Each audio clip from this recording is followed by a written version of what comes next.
Hey everyone, so I've been wanting to make a video on this thing for a while now. It's my my home-built snowmobile. I think a lot of you might recognize it as something similar to the modern snow dogs or the Huskies or the Bolins from the 60s. But anyways, I had an old Skidoo sitting around. I had an old engine sitting around as well, so I thought, you know what, I'm gonna build my own version of what Snow Dog is building nowadays. Mind you, this all before I even knew Snow Dog was building them. So this one's been built for about three years now. I think we've had 3 winters. This is the 4th winter on this thing. It's went through a few makeovers. Originally, I had it built so my kids could sit in the front of the machine. The engine was up at the front, and it worked all right till the jack shaft broke one day, and I had one of my boys up front, and he went flying right into the front, bloodied his nose. So that was the end of that. So one thing I always notice is it always just handled a little bit front heavy with all that weight on the front end. So I took that, we moved the engine to the back, or kind of the middle, I guess, which helped for the handling, but it made it a lot worse in the deep snow. So anyways, that's putting my pack, putting in a little extra weight up front there, it definitely helps with that. But it's a super simple design. I don't know, and it's definitely different to drive. It's nothing like a snowmobile, the snowmobile left, turn left, go left, turn right, go right. This thing, it's hard to explain. When you're sitting down, you have to pull on one handle, push on the other, and kind of lean the machine all at the same time. When you're in deep snow, it's more like running a Sea-Doo or something like that. I don't know. It's hard to explain. You just lean the machine and it goes where it wants. But anyways, I'll give you a walkthrough now of the actual machine itself and what I've got into it.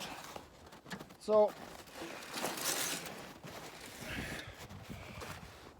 I built an aluminum hood. I thought it would just, a little less weight, and it looks cool, really.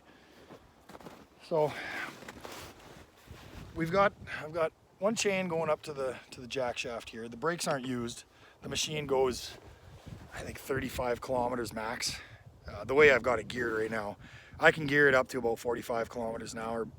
That's hauling ass on this thing, especially when you hit something. Or it's not the easiest handling when you're going that fast. So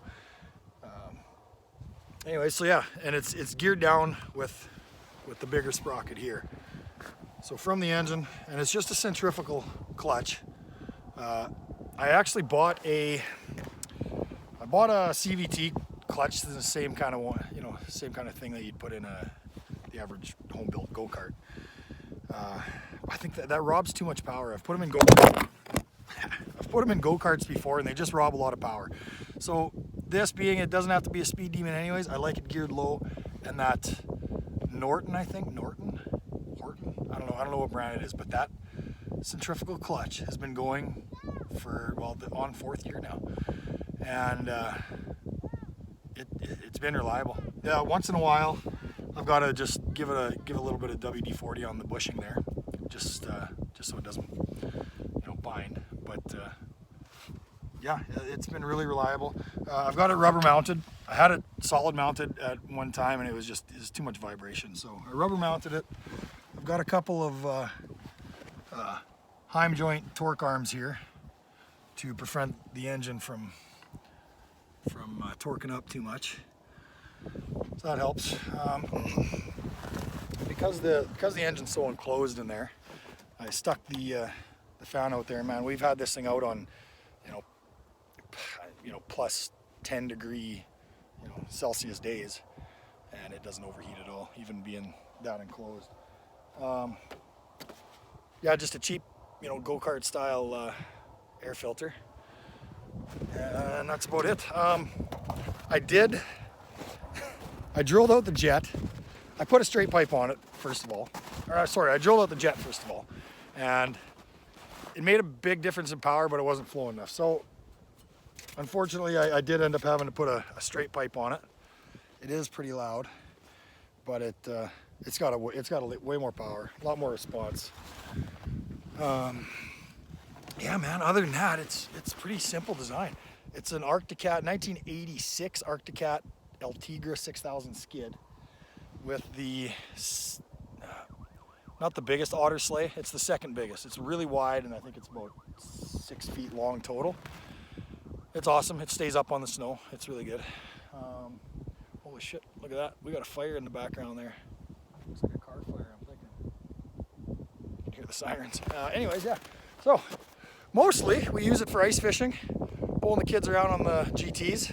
Ice fishing's awesome because we could put me, my wife, the 2 kids, plus all our fishing gear, the auger, everything, you know, the pop-up shack and everything. It, you know, ends up being probably 600 pounds, 800 pounds or better, and it pulls it all day. I got another sleigh that we put on behind it with all the other fishing gear. Family and everybody rides up here, and we can fish all day in this thing, man. It pulls anything. It's cool. One thing I would do though is I would put a bigger track on it. It needs a 1-inch track, I think, for the deep snow. You know, we got about a foot and a half of snow in some spots here, and it gets bogged down pretty easy. But yeah, man, that's it. It's a cool little machine, and it does everything we need to. Everything we need it to. It does everything besides go fast, but it's a family machine. Anyways, that's my machine. See you guys.